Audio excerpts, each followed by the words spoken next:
कोणता एखादा एपिसोड किंवा कोणता एखादा मोमेंट तुला बघायचा आहे, की इथे मी खरंच मी चुकलोय का? किंवा तो मोमेंट मला बघायचा तो एपिसोड असा कोणता एपिसोड आहे? खरं तर मला मी चुकलोय का हे बघायचंच नाही आहे. हं. कारण मी खूपदा चुकलो असेन.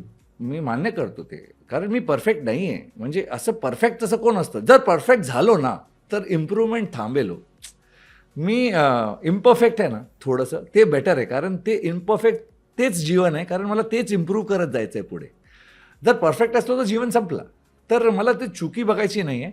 मला जे एपिसोड बघायचे ते माझ्या बाबांचं बघायचे आहे. ते ते घरी आलेले. कारण बाबा कधीच टीव्हीवर आले नव्हते लाईफमध्ये आणि मला असं थोडी भीती वाटत होती, की ते येऊन काय बोलतील, काय रिॲक्ट करतील. कारण मला हे पण भीती वाटत होती ते येऊन बोलतील, की "तू कशाला भांडतोय लोकांची? हो. लोकं राईट आहेत आणि तू का भांडतोयस?" कारण ते तसेच आहेत नॉर्मल आयुष्यात पण, शाळेत पण मी जेव्हा भांडून यायचो ते मलाच ओरडायचे. आणि मलाच बोलायचे की "नहीं, नहीं, नहीं, मैं उनको नहीं चिल्ला सकता. I can only tell you. कारण तू माझा मुलगा आहे. बाकी सर्व पण माझे मुले आहेत, पण तू माझी जिम्मेदारी आहेस. तर अगदीच. फक्त तुला बोलू शकतो." पण ते आत आले, सर्वांना एवढं प्रेम दिलं आणि मग त्यांच्याबरोबर बसलो आणि एक 75 दिवस गेले होते हो. लाईफमध्ये. तर ते जेव्हा आले ना, परत ते एनर्जी आली आणि परत ते ऊर्जा आली परत, की आत्ता तर फाईट करणारच. तर अगदीच. दॅट इज द एपिसोड मी बघीन. अगदीच. पण विशाल त्या घरात तुझं बऱ्याच लोकांसोबत वेगवेगळी नाती होती. असं तन्वी बोलली, की उत्सव नात्यांचा करायला मी इथे आले नाहीये. पण ॲट द एंड नाती होतात, हं. बनतात.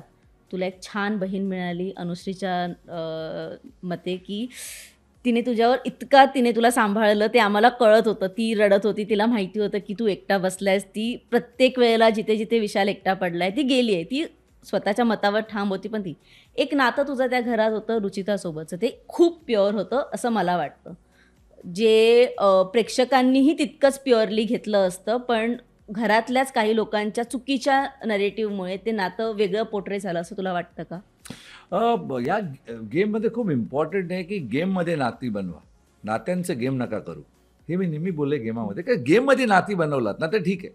पण गेम नात्यांचं गेम जे बनवतात ना, ते प्रॉब्लेम आहे आणि मी फक्त गेममध्ये नाती बनवली आहेत. ते कुणाबरोबर असू दे, रुचिताबरोबर असू दे, रोशनबरोबर असू दे, अनुश्रीबरोबर असू दे, राधा ती एक म्हणजे राधाचं सगळ्यात जास्त मेसेज आलेत मला. ती 2 आठवडे होती हो. मग एवढं प्रेम का? कारण तिने बघितलं की हा रिअल आहे. हो. रुचिताबरोबर it was a genuine bond. एक वेगळी पर्सनॅलिटी होती ती. म्हणजे मी जर म्हणजे माझं आणि रुचिताचं काहीच मेळ नाही. एज 15 वर्षांचं डिफरन्स आहे. ती जी भाषा बोलते ते मला कळत नव्हतं. म्हणजे ती मराठी बोलायचीच नाही. काहीतरी म्हणजे टवळे, टणवे, चिलपाटे हे कधीच ऐकलं नाही. मी मुंबईचा आहे. मुंबईत अशी भाषा आम्ही वापरत नाही. तर मला खूप एक्साइटिंग वाचायची तिची भाषा, जसं ती भांडते लोकांशी. आणि मला एक गोष्ट कळाली बद्दल, की ती फक्त शब्दांनी उद्धट आहे.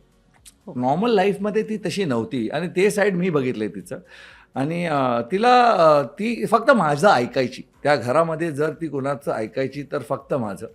आणि खूप लोक मला बोललेत घराच्या आतच. आरबीच बोलला एकदा, आरबी किंवा आय थिंक आरबी किंवा करण कोणीतरी बोलला, की "अरे डिअर जिंदगी देख रहा है ऐसा लग रहा है, शाहरुख खान और आलिया भट्ट वो उसको समझा रहा है." असं ते बोलायचे मला. मराठी मनोरंजन सृष्टीमधील मालिका, चित्रपट, नाटक तसेच कलाकारांबद्दलच्या नवीन अपडेट्स जाणून घेण्यासाठी नक्की सबस्क्राईब करा इट्स मज्जा मराठी या आपल्या नवीन यूट्यूब चॅनलला.